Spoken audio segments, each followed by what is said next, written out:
Alright, ladies and gentlemen, I'm here on the show, and I'm here to talk about the Monday Night Football game from last night. The New York Football Jets getting the win over the Buffalo Bills 22-16.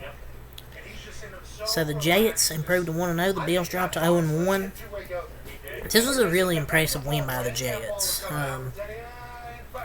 It wasn't looking good when Aaron Rodgers went down.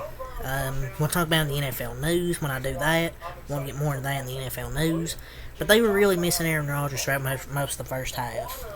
I mean, Zach Wilson has a little bit of potential, but you trust Aaron Rodgers more than Zach Wilson. You could see Robert Saleh's face. He was like, when Zach Wilson was out there, he's like, oh, not this trash. But honestly, he wasn't really too bad. Besides that horrible interception, besides that one interception there, Zach Wilson really wasn't that bad. He was pretty decent.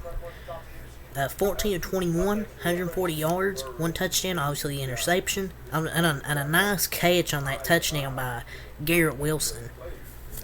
Garrett Wilson's going to be one of the top receivers in the league in a few years. Because that dude is good. 5 catches, 34 yards, had a touchdown. They ran the ball a lot, mostly, with Breece Hall and Dalvin Cook splitting the carries. Breece Hall was fantastic in this game. 10 runs, 127 yards, 12.7 a carry. He had a big 83-yard rush in the third quarter. He had a few big runs, a 20-yard run and an 83-yard run. So Breece Hall, a pretty good first game back for Breece Hall. A lot more carries than I thought he'd get in his first game back. A lot more to go to Dalvin Cook, but they really stuffed Dalvin Cook. He didn't really have a too good of a Jets debut. 13 runs, 33 yards, 2.5 per carry.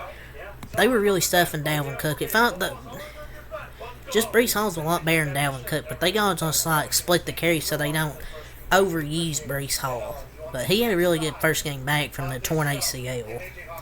And the defense is what kept the Jets in this game. The defense, man, forcing 4 turnovers, 3 interceptions, and a forced fumble. Josh Allen really cost the Bills this game, I thought. And some really poor decision making from Josh Allen, and just a bad fumble that was, it just went through his hands. He got it back, but then he got popped, and it went out of his hands. The Jets recovered it.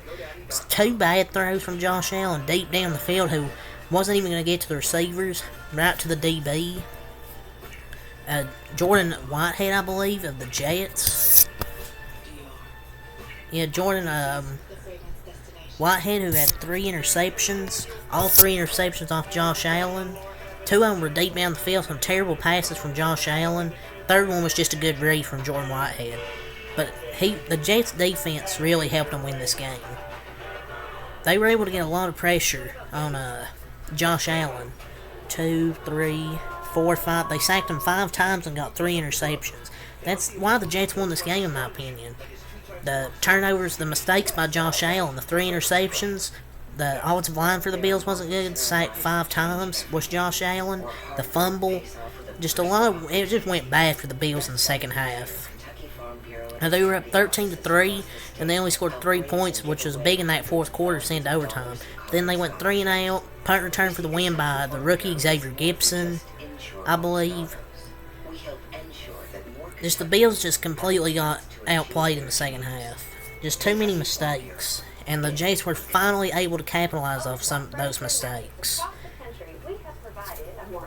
Man, Allen Lazard, 2 catches, 46 yards. Dalvin Cook, 13 runs, 33 yards. Breece Hall was fantastic. The MVPs for the Jets of this game, in my opinion, was Breece Hall and that Jets defense. Those are 2 reasons they won this game. And Garrett Wilson making a phenomenal catch as well. Yeah, Josh Allen, man, 29 of 41, 236 yards, 1 touchdown, 3 interceptions. Like I said, 2 of them were really bad. The other one was just a good read. It's just his roster is poorly constructed, in my opinion. While Josh Allen, yeah, he didn't play too good in the second half. The 4 turnovers, or I think 2 or 3 of them at least. It's just they don't really have a good run game. Like, I mean, James Cook, 12 runs, 46 yards, 3.8 per carry. And they only have like one great receiver, and Stephon Diggs, 10 catches, 102 yards. Nobody else had more than 32 yards receiving. When they lost in the playoffs last year to the Bengals, they needed to improve that roster, and all they did was got a freaking rookie tight end. Like, I mean, their defense did all they could, it's just the offense made too many mistakes. And then the special teams there at the end couldn't get the tackle on the rookie Gibson. But yeah, their roster's poorly constructed. Outside of Stephon Diggs, they don't really have any great receivers. Their tight ends are decent. It's just that they don't have too much of a run game. And Josh Allen just turns the ball over way too much. And it's really bad the Bills lost this game. But I'm not going to say, oh, their offense is regressing. While yes, it's not as good as it was a few years ago with Dable, I'm not going to overreact with week 1. I think the Bills will be fine.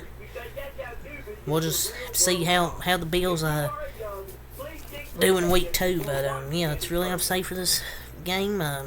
It's an impressive win for the Jets despite losing Aaron Rodgers now, which is for the season. I'll talk about that more in the NFL news video later. But yeah, good win for the Jets. So till next time, out light. Peace.